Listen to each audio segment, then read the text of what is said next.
শুল্ক যুদ্ধের জেরে এবার যুক্তরাষ্ট্র ও ভারতের মধ্যে ডাকযোগে পণ্য আদান প্রদান বন্ধ হয়ে যাচ্ছে। 25শে অগাস্ট থেকে মার্কিন যুক্তরাষ্ট্রে পার্সেল পাঠানো সাময়িকভাবে বন্ধ ঘোষণা করেছে ভারতের ডাক বিভাগ। তবে ভারতের পাশাপাশি একই পদক্ষেপ নিয়েছে ইতালি সহ ইউরোপের কয়েকটি দেশ, কারণ মার্কিন কাস্টমস কম মূল্যের প্যাকেজের উপরও শুল্ক আরোপের ঘোষণা দিয়েছে।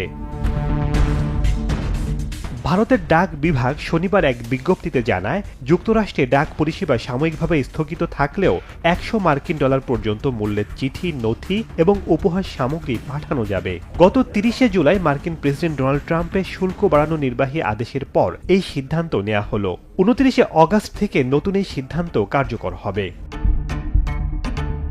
সম্প্রতি মার্কিন সরকার এক বিজ্ঞপ্তিতে জানিয়েছে, আগামী 29শে অগাস্ট থেকে তাদের দেশে যে কোনো মূল্যের পার্সেল পাঠালে তাতে শুল্ক দিতে হবে। আর এই শুল্ক দিতে হবে ইন্টারন্যাশনাল ইমার্জেন্সি ইকোনমিক পাওয়ার অ্যাক্টের শুল্ক পরিকাঠামো অনুযায়ী। ওই পরিকাঠামোয় কেবল ছাড় থাকবে $100 পর্যন্ত গিফট আইটেমে।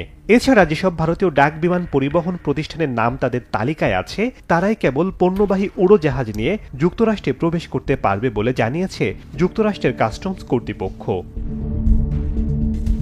এদিকে ইতালির ডাক পরিষেবা প্রতিষ্ঠান জানিয়েছে, যুক্তরাষ্ট্রে পাঠানো হয় এমন পণ্য বহনের চালান 25শে অগাস্টের পর থেকে আর গ্রহণ করবে না।